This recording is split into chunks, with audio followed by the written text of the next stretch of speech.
Okay, there's a little bit of Samantha Scarlett's new song, Page 6.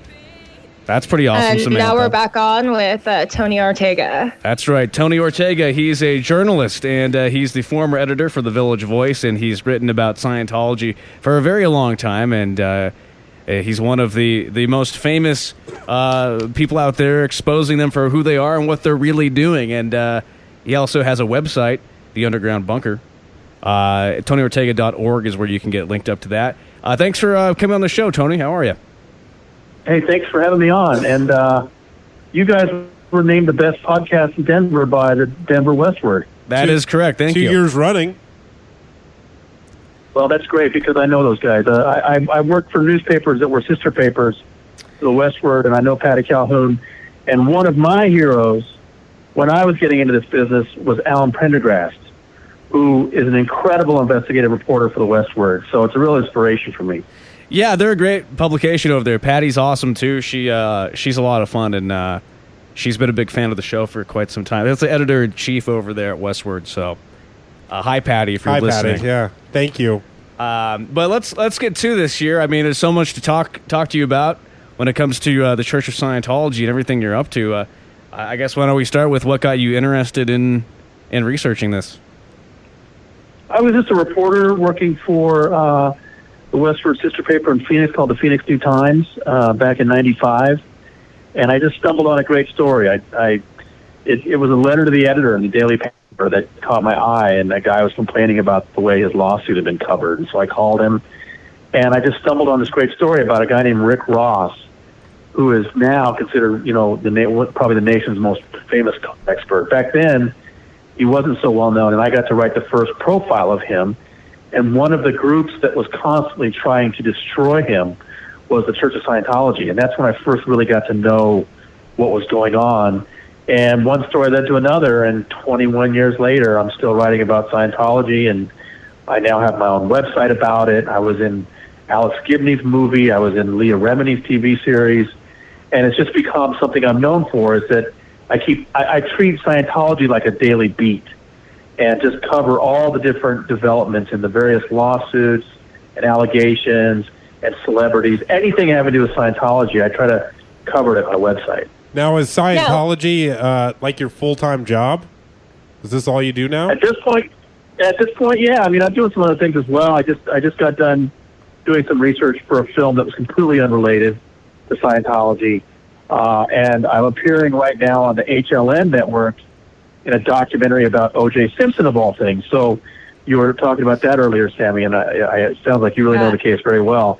And there's a new guy. There's this guy who's now got this theory that Martin Sheen is all helping to promote, that it wasn't O.J., but that it was his son who killed Nicole. And I've been brought on various shows because I've debunked this guy's books repeatedly to show how it's just complete nonsense. So there's a documentary playing right now on HLN, and that whole thing interests me. What was that?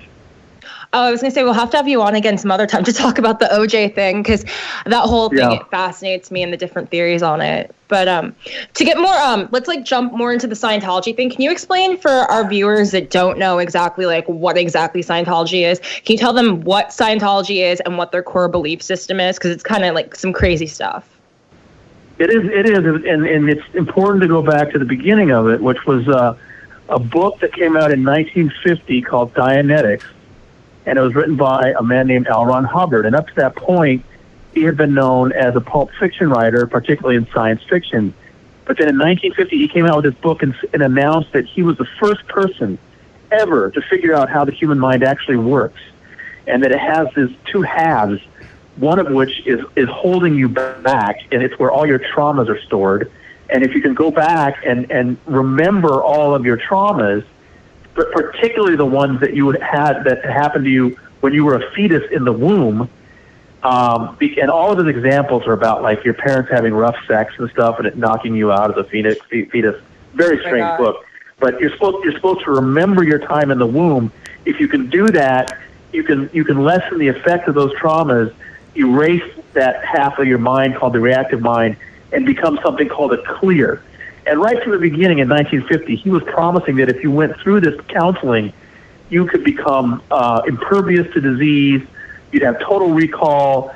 Your IQ would go up. He basically was promising superhuman powers. And Scientology always has promised that.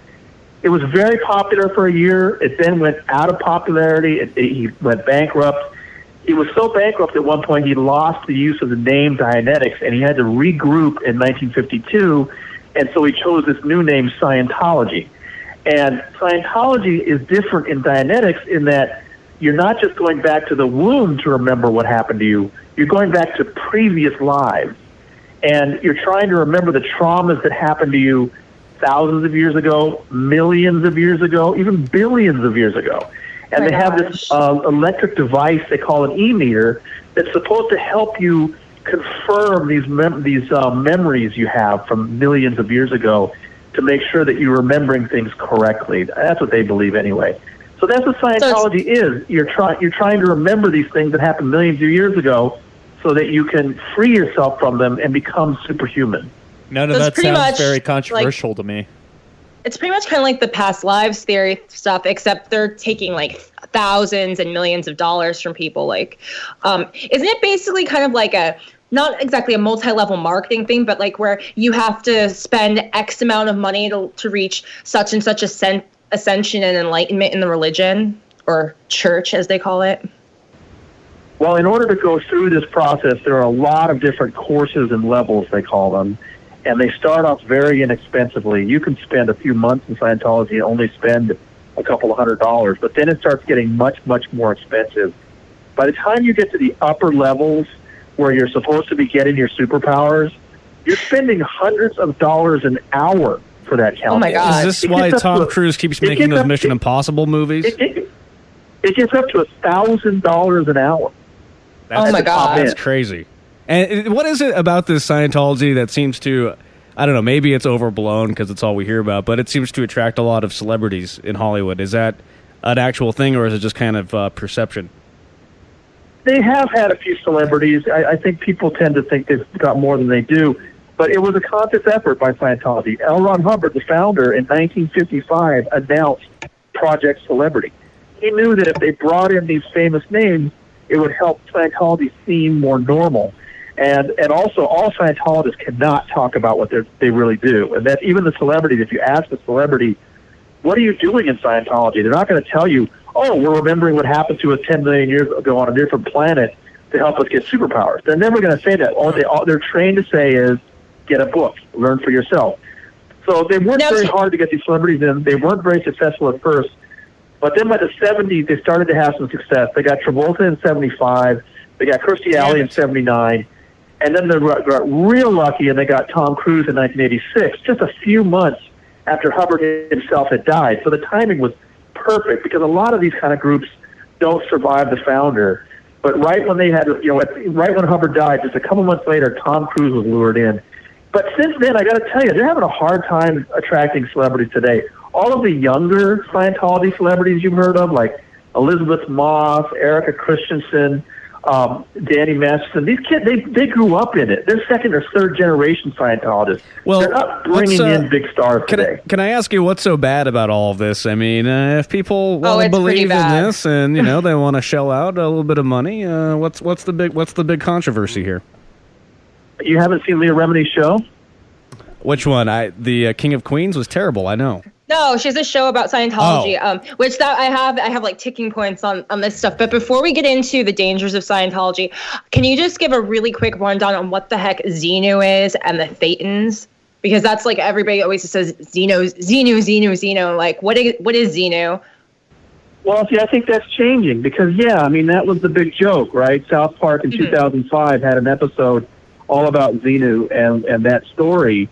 And that became, Scientology is just a big laughingstock. But I think what's been going on more the last 10 years, you've had a lot of really top-level people come out and tell some real horror stories about what's going on inside. And for your typical Scientologist who's in for 30 or 40 years, Xenu might be a part of their Scientology experience for about a half hour.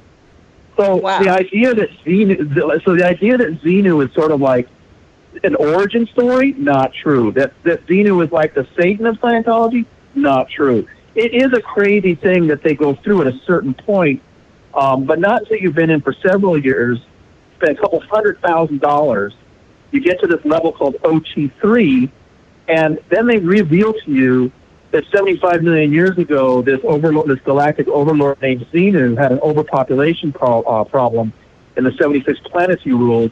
And so he took several trillion, I don't know how many creatures with him, people, aliens, whatever, put them into spaceships that look just like DC-8 aircraft, flew to a planet called Tikiak, which today we call Earth, put these people into volcanoes, and then blew them up with H-bombs. He then captured their disembodied souls and forced them to watch 3D movies for 36 days, which indoctrinated them with all of what became today's Earth modern religions, including Christianity. I actually got one of the top spokespeople for the Church of Scientology 17 years ago to admit to me that Jesus Christ is a figment of the imagination, according to L. Ron Hubbard and the Church of Scientology. Oh my God. So that's the crazy story. But like I said, they kind of go through that very quickly, and it's not really part of their everyday experience in Scientology. Well, what really is... Which part of that was crazy? Yeah, well, what really is so bad about all of this? I mean, what is going on in this church that is so terrible? I think once you get... Can I jump in real fast? That part, I think... Once you get past that point... I'm sorry, go ahead. No, I'm sorry. I think, Eddie might be saying, religion is... I mean, not to offend anybody, but every religion has some sort of nutty beliefs. What makes Scientology Can I jump in? pernicious? Can I jump in? My question for you is, can you tell us about how this will answer your question, Eddie, how they've been known to threaten members of the church when they try to lead, including doing wiretapping on people and framing them for crimes, etc. Can you tell us about that stuff? Well, let me answer that basic question, because it's basically the same question that Alice Gibney asked me in the movie Going Clear, which is that all religions, if you just look at them in the light of day, have some bizarre ideas and irrational ideas, and that's kind of part of faith, right? Why is Scientology any different? And I explained to him the differences in Christianity, Judaism, Islam. They can tell you the basic tenets of what they believe in a couple of minutes. And you can be a Christian for 50 years, and yeah, you can learn some depth to it and some, do some research, but basically that basic idea of what Christianity is about doesn't change. And it's available to you in a book that might cost you a couple of dollars. In Scientology, they come to you and say, we're an applied philosophy. We're going to help you with your communication. Your first class is only $50. It's not until you're several years in and you're a couple of $100,000 in, and everybody in your family's in, and you're all under the threat, if anybody leaves, you'll be separated from your family. Only then do they give you this Xenu story. And what I was going to tell you was the important thing about that story is not Xenu himself, but at that point they reveal to you that all of those disembodied souls that were left here 75 million years ago have attached themselves to us. And you're not one being. You've got hundreds or thousands of invisible alien souls attached to you. And the next 5 levels, the OT 4 through 7, are all about removing those invisible alien beings at $600,000 to $100,000 an hour. Now, how many people would walk into the Church of Scientology if you told them on day one, we want you to know that eventually you're going to be paying $1,000 an hour to remove invisible alien souls attached to your body? Now, do they pretty much no one. Do they put people in debt over this, and do they control them that way, or do they demand upfront payment? They want both. They want you to pay. All these levels together are something called the bridge. They want you to pay for as much of your bridge ahead of time as possible, and then they hit you up for other donations. You're constantly pressured to give money, and again, like I said, the most pernicious policy they have. They have policies for everything. I mean, everything in your life.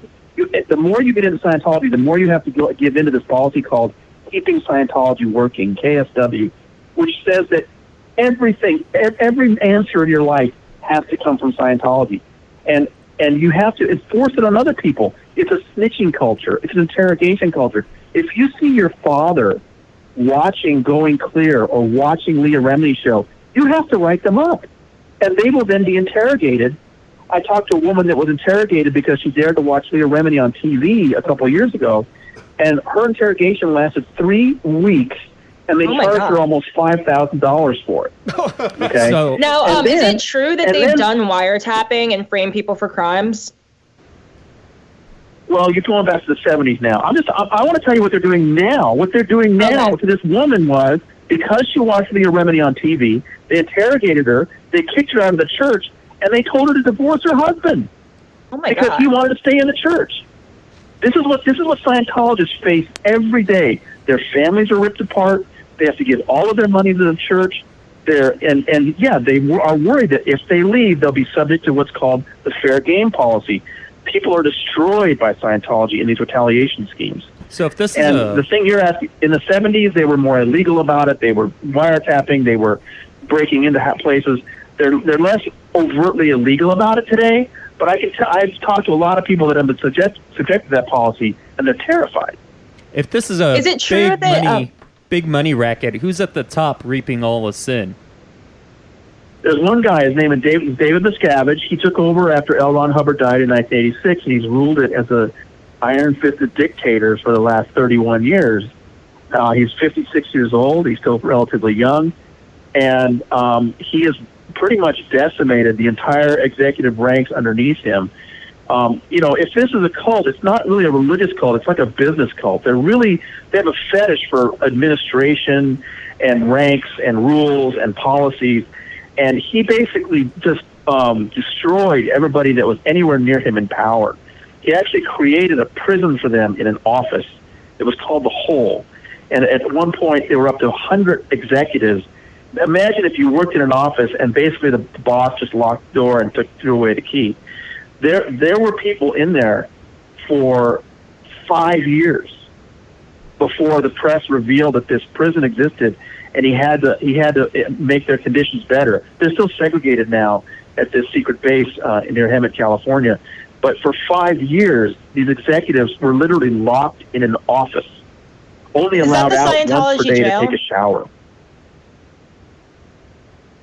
Is that the Scientology jail that was spoken about in Going Clear? Yeah, it's called the Hole. What? Okay. How And did then he what's avoid prison? How did he avoid going to prison if that came out? One of the things that's fascinating about Scientology, they have a lot of money. They have a ton of money. They hire the best attorneys. They hire former Justice Department people. That's the number one question I get. If they use child labor, they force women to have abortions for 20 years. They imprison people. And I'm always asked, why doesn't law enforcement do something? And I think one of the answers is that, people with money are able to get away with a lot in this country. Again, we come back to OJ. If you have a lot of money and great attorneys, I've seen these lawsuits and prosecutions just get destroyed because they have so much money to spend on attorneys. Now, what's the Scientology boats?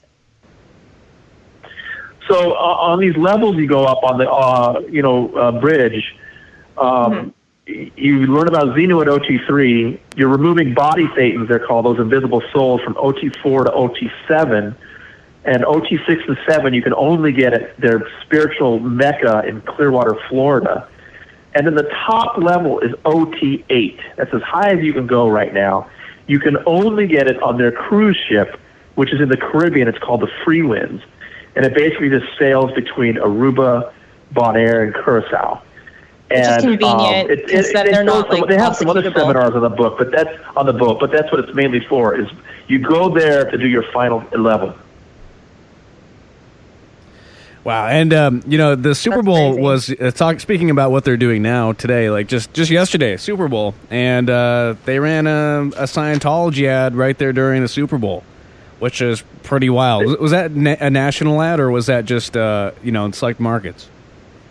It was not a national ad. This is the 5th year in a row they've done that. And what Miscavige does is he, one of those 30-second national ads will cost you $5 million now. But what he does is each 3-hour broadcast has a few slots for the local broadcaster. And that's why you'll see in the middle of this giant game an ad for like a local car dealer or something, right? And he buys those. So I know it showed in New York, it showed in L.A., it showed in Tampa. You said you saw it in Denver? No, I just read about it. I read that they did it. I don't know if it played here.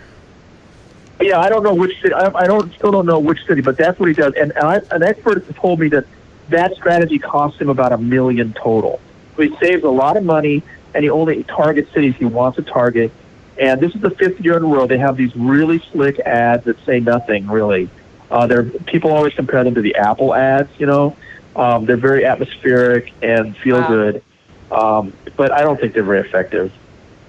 Well, and that's the other thing with Scientology. They happen to own some of the most expensive real estate. Like the Celebrity Center in Los Angeles is on Hollywood Boulevard, which that has to be like a $20 million property. Yeah, the Celebrity Center is actually on Franklin, but you're right. It's incredible. It's this French chateau that they bought, and they have other property. They've been buying a lot of property recently. Just a couple of weeks ago, they opened one in New Zealand. They try to buy really iconic historic buildings. And I think the reason that they've been opening so many of them in the last few years is he's trying to give the impression that they're expanding, but every one of the top executives that have left in the last 10 years tells us the opposite is true. I mean, these people worked where they had access to the enrollment figures. And the newest defector, a guy that was working out of their Hollywood offices and had access to daily enrollment figures, he left in August 2013, and he tells me that worldwide they're down to only 20,000 people now. Now, knowing all that you know about the Church of Scientology, do you personally support Tom Cruise movies or, John Travolta movies, or does it go against your moral compass? No, I think Tom's a really good actor. I think, and I've always heard that John Travolta's a really nice guy, and I'm not a big fan of Tom Cruise movies just because they're just not my kind of movie, not because I have any kind of... I feel sorry for the guy. I think, he decided some years ago that he really bought into this idea that he and David Miscavige are the two most important human beings on Earth, and he's really taken advantage of the free labor they give him. They give him staff to work for him and stuff, and I think he's kind of a victim myself. I don't really... I have liked some of his films recently that I've seen, but stuff like the Mission Impossible stuff's not my kind of stuff. But I don't avoid them because he's Scientologist. Now, in 2010, the FBI was considering raiding the church. Why didn't that go through, and what exactly was it about? That's a pretty complex story, Sammy. The FBI in 2009 and 2010 were investigating the international base there near Hemet, California. Several people had come out and were describing the conditions that, like I said, that prison I was telling you about. But also, they have children. I have a court case where a girl was 12 years old, and they were having her work 90 hours a week, 7 days a week, for pennies an hour. And so the FBI was investigating all this. They came so close to raiding the base in the summer of 2010. I talked to several of the informants that were talking to the FBI. One of the guys told me he had been asked by the FBI would he ride in the van with them as they drove into the base so he could help identify people for them. That's how close they came. And the other informant I talked to said that they had actually recorded the tail numbers on Tom Cruise's airplanes in his Burbank hangar in case Miscavige made a run for it in that direction. Wow. Sounds like they got pretty close there. It all fell apart, and I think it's for complex reasons. But basically, an FBI agent did something out of her conscience and helped out another lawsuit by getting them a document they needed. At least that's the allegation. And Scientology was just looking for something that they could complain to the Department of Justice about, and it compromised the investigation. That's several of the people involved who are informants all told me that. I've got a full story on that. It's a little complex. Lawrence Wright and the guys at the Tampa Bay Times, who are real great journalists on this, they feel it was just that there was this lawsuit at the time where a couple of former members were suing the church for basically what the FBI was thinking of charging them for, which is labor trafficking, right? Where you're basically employing people as slaves. And the lawsuit, they lost their lawsuit. And so they believe, those journalists believe that the government just realized, look, if these guys can't win a lawsuit on that, we're not going to win a criminal prosecution. But I think it's actually more complex than that. You can read my story, look it up if you want to. It's pretty complex. So the website is TonyOrtega.org. That's the underground bunker, and you can learn about the latest and what's happening with the Church of Scientology. It's covered like a daily beat, as he said. And well, thanks for doing the work you're doing. It's very important to get investigative Thank you so journalism. much. Fascinating Thanks for stuff. having me on. It was a pleasure. Thank you. And you're also doing something called HowdyCon as well in Denver, June 23rd through 25th. That's you want to tell us a little bit more about that real quick? Sure. That's my website had its first convention last year in Cleveland, of all places, and it was great. Just people that love the website got together for a party, and we're going to do it again this year, and I chose Denver. There are several really high-profile former Scientologists that live in your town, and they're all coming, and it should be really fun, and you guys should come if you can.